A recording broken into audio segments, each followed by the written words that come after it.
और इस बीच रूस यूक्रेन युद्ध की सबसे दर्दनाक तस्वीर सामने आ गई है। बॉर्डर की ओर जाता नजर आया एक बिलखता हुआ बच्चा। यूक्रेन से पोलैंड बॉर्डर की ओर जा रहा है ये बच्चा अपने माता पिता से बिछड़ चुका है। बच्चे के हाथ में कुछ खिलौने और चॉकलेट भी नजर आते हैं। ये देखिए तस्वीरें आपके सामने हैं। युद्ध का सबसे बड़ा दर्द बयां करने वाली ये तस्वीरें, और ये दो तस्वीरें आप देखिए। अकेले पोलैंड एक छोटा सा मासूम बच्चा बॉर्डर की ओर रवाना होता हुआ नजर आएगा। पहली तस्वीर में रो रहा है, बिलख रहा है, अपने माँ बाप से बिछड़ चुका है। वहीं दूसरी तरफ हम आपको तस्वीरें दिखा रहे हैं। अकेले ये मासूम बच्चा स्लोवाकिया पहुंचा और इसके साथ भी इसके माता पिता नहीं थे, बिछड़ चुके थे। युद्ध का सबसे बड़ा दर्द बयां करने वाली ये तस्वीरें हमारे सामने हैं और आपको सीधे पोलैंड लिए चलते हैं। गौरव अग्रवाल हमारे सहयोगी वहां पर मौजूद हैं। गौरव, एक के बाद एक दर्दनाक तस्वीरें इस वक्त हमारे सामने हैं। पोलैंड का ये एक बच्चा, पोलैंड की ओर जाता हुआ एक बच्चा जो कि यूक्रेन में रहता था, अपने माँ बाप से पूरी तरह बिछड़ चुका है, वो तस्वीरें भी हम दिखा रहे हैं। ऐसी ना जाने कितनी दर्दनाक कहानियां होंगे इस वक्त वहां पर जहां आप मौजूद हैं, जिसके गवाह आप बन रहे होंगे। गौरव, समीर, इतनी दर्द विदारक तस्वीरें हैं, इतना सीना कलेजा चीर देने वाली तस्वीरें हैं बॉर्डर पर कि आप वहां खड़े होंगे तो आपको लगेगा कि ये क्या हो रहा है दुनिया में।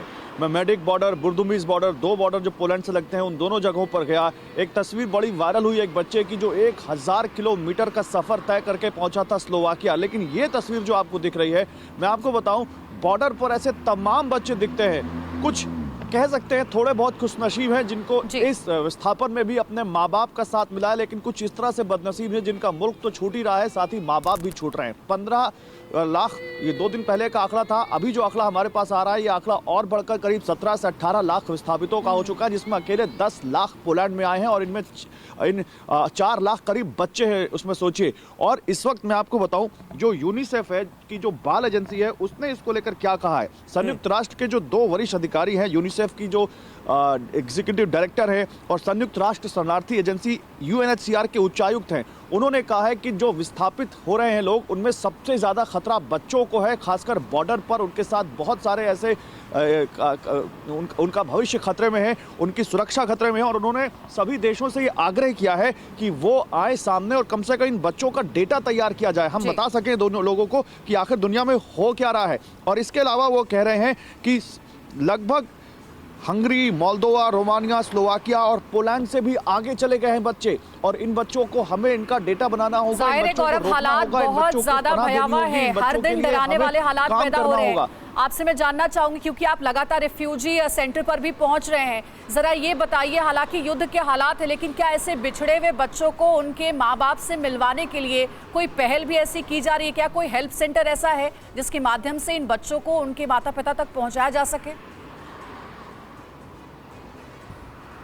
बिल्कुल, यहाँ यूनिसेफ के कैंप्स लगे हुए हैं, यहाँ रेड क्रॉस के कैंप्स लगे हुए हैं, यहाँ अलग अलग NGOs के कैंप लगे हुए हैं जो बिल्कुल इसी काम में जुटे हुए हैं, अंजलि। लेकिन दिक्कत ये आ रही है कि इन बच्चों के साथ, इन बच्चों को जिनको पता है कि उनके माँ बाप कहाँ हैं, वो जो जानकारी दे पा रहे हैं वो तो ठीक है, जो जानकारी नहीं दे पा रहे हैं उनको शरणार्थी कैंपों में रखा जा रहा है, उनका ख्याल रखा जा रहा है। ये तमाम देश अपनी अपनी तरफ से जो बॉर्डर के हैं वो इन बच्चों के लिए और बाकी सब शरणार्थियों के लिए भी यहाँ पर पूरी व्यवस्था कर रहे हैं। लेकिन इस कड़कड़ाती ठंड में जिनके सर पे माँ बाप का साया ना हो, आप समझ सकते हैं कि इस वक्त क्या हालात हो रहे होंगे।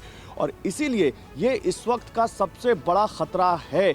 आप और हम जैसे जो हम उम्र जैसे लोग हैं, वो तो इस देश से निकलकर, मैं बताऊं, इस वक्त मैं पोलैंड के लुब्लिन शहर में हूं। मैं आपको बताता हूं, यहाँ पर एक काउंसुलेट है यूक्रेन का, वहां पर जी अंजलि, जी गौरव, अपनी बात पूरी करें आप। यहाँ पर एक काउंसुलेट है यूक्रेन का, उस काउंसलेट में जब आप जाइए तो इतनी लंबी तादाद है महिलाओं की, बच्चों की जहां पर। और वो लोग कौन है? वो लोग यूक्रेन के काउंसलेट में यहाँ पर अपने डॉक्यूमेंट्स लेने आए हैं, अपनी यहाँ पर वो प्रक्रिया पूरी करने आए हैं, ताकि कल वो उनको इस देश में वापस आना पड़े तो उनको यहाँ पर आसानी हो।